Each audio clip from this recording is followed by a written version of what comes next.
All agents do is open doors. I wish that was the only part of the deal some of these agents touched.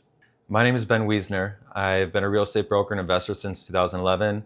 In that time, I've helped others buy homes and properties for investments and managed and grew a portfolio of 400 units, 50 of which I own by 30.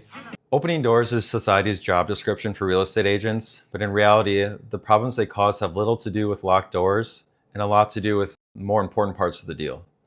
Real estate complaints often include things like, my agent told me to overpay to get the deal. They said I didn't need an inspection.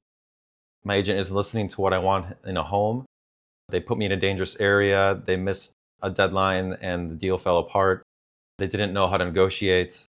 They got lazy and stopped showing me houses, and they only cared about their commission. These are all real complaints that are often valid because agents do a lot in a transaction and there's a lot that they can mess up. Bad agents can frustrate buyers to a point where they wish they never even started looking for a home. Good news is 99% of these situations can be avoided if you have a quality agent. It's not only these important parts of the deal, but also the things that you don't see that agents doing quietly in the background for you. Combing through 50 pages of condo docs and 50 more pages just to get to closing day with the smarts to protect your interest.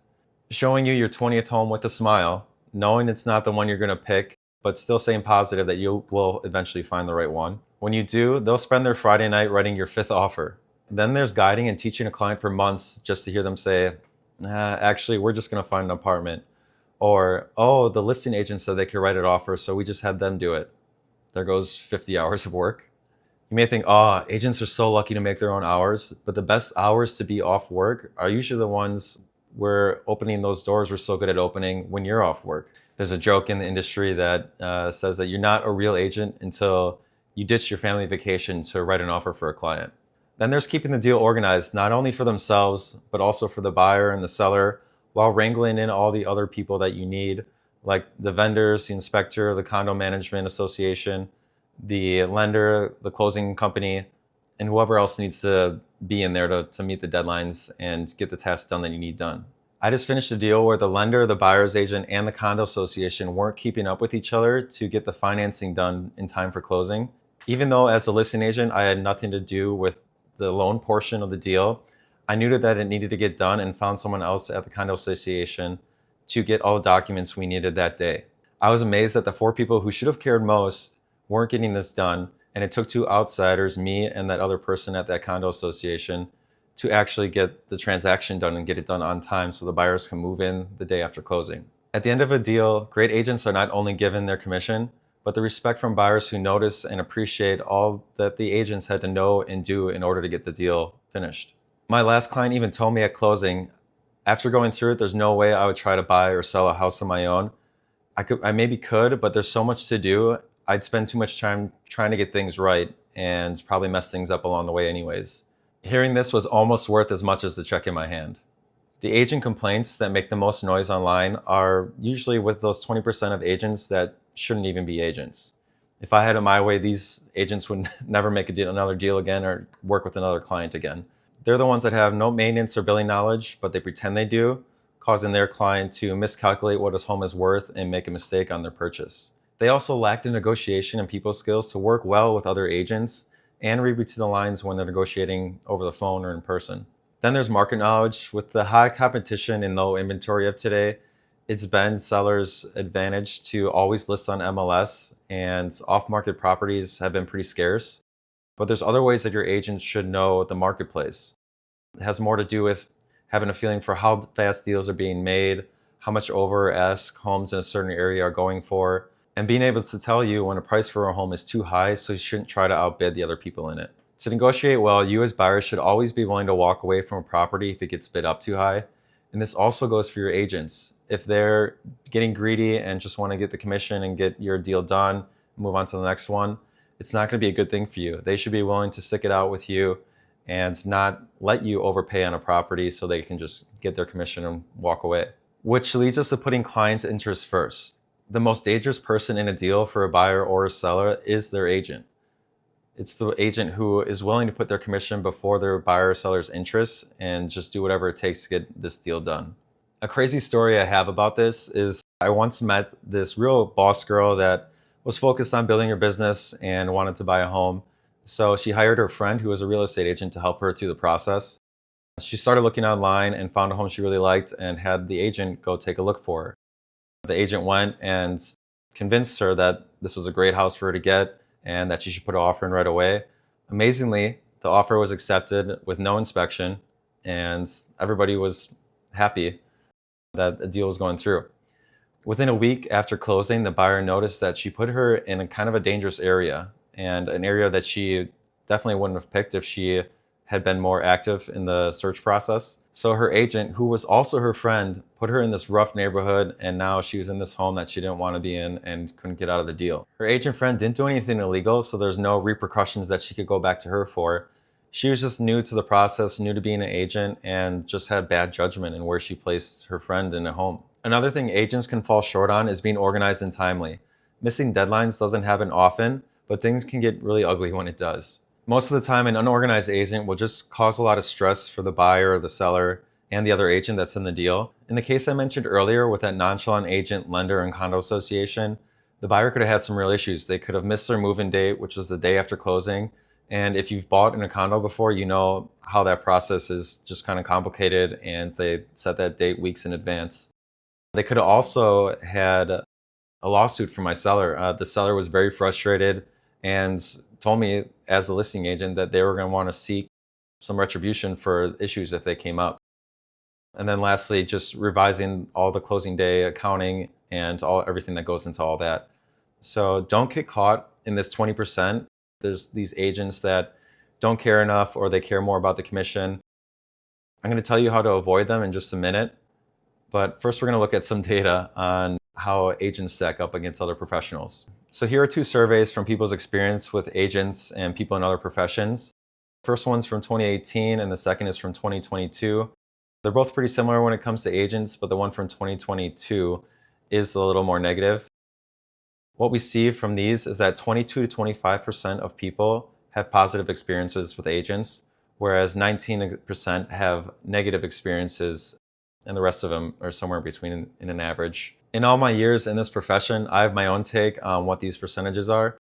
I would say that there's 5 tiers of different kinds of agents out there. 10% are honest, but they lack experience to get a good deal done. 20% have the knowledge, but do the minimum and may put their commission interests above your own interests for your home.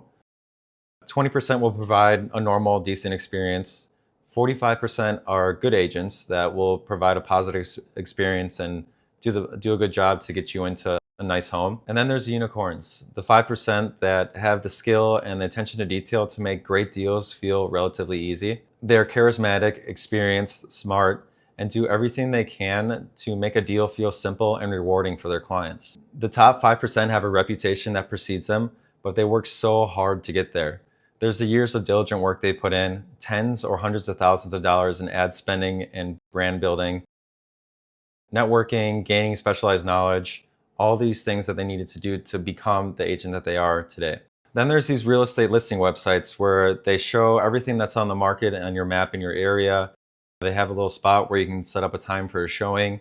And this is when they give you an agent and just kind of push them onto you.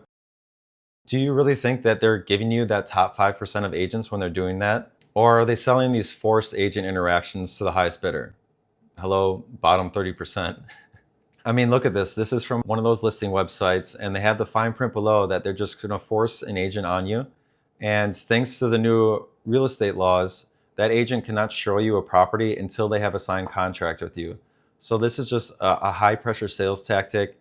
And these websites know that most of the time buyers and sellers just go with the first agent that comes to them, and they don't really shop around.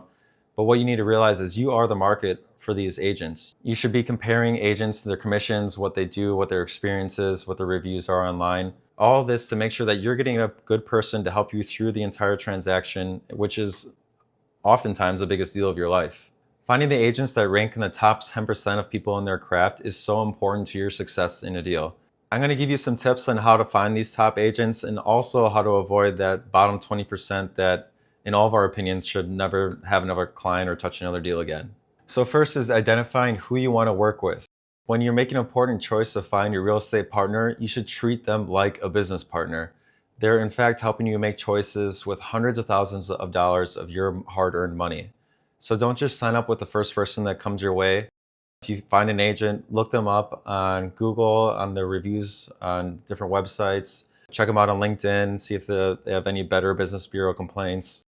Look on social media and get an overall vibe of them. You're going to spend a lot of time with these people, so you want to make sure that you feel good talking to them and that you made the right choice in someone who's going to help you make a huge decision. Okay, so where do you find them?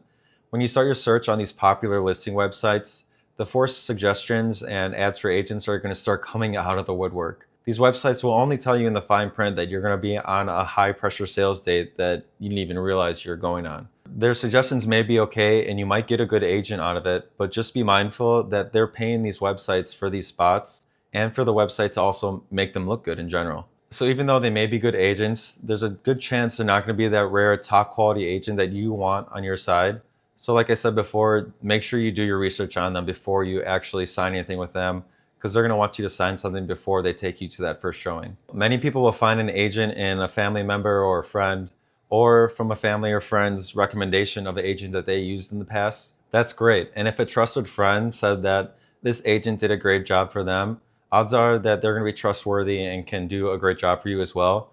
But just make sure you look into them anyways, because this could be the first agent that your friend came across and they just went with them like a lot of people do. You can do things like finding the house that they sold for your friends and just seeing if it was a good listing, if they had good photos, how the price that they got for the house compared to their original list price. And if your friend bought a house from them, go take a look at that old listing that sold and see if it seems like they got a good price for the property. Did they get a good deal on it? If you want to just go to a website that does this whole selection process for you, you can check out our website at homies.pro. No matter where you live in the US, we vet and hand select up to 5 agents in your area for you to work with and choose from. You'll be able to see their overall online rating, commission rate, and their pitch for why you should use them. First-time users save $500 in commission with the first agent that they match with. You can then use the software to track every step of the deal with your agent. So as they're uploading information and documents, you're going to see that same information and documents on your timeline. It's like Uber for real estate. Just enter in your destination, which are your preferences on your home for buying or selling, how long it's going to take, what kind of home you want, what kind of home you're selling, what you think it should get for the price. And we'll create a custom roadmap for you, helping you pick your driver, your agent. After completing your deal, you can review your agent and help us make sure that agents using the website are keeping up to the high standards that we expect and that other future clients will expect for them. Speaking of standards, if you or someone you know has ever had a terrible agent story, send me a DM with them. I'm going to start posting some reels and clips of different agent stories so we can help others avoid those type of agents. I hope this helps, and I hope you find a great agent to help you get the deal that you deserve.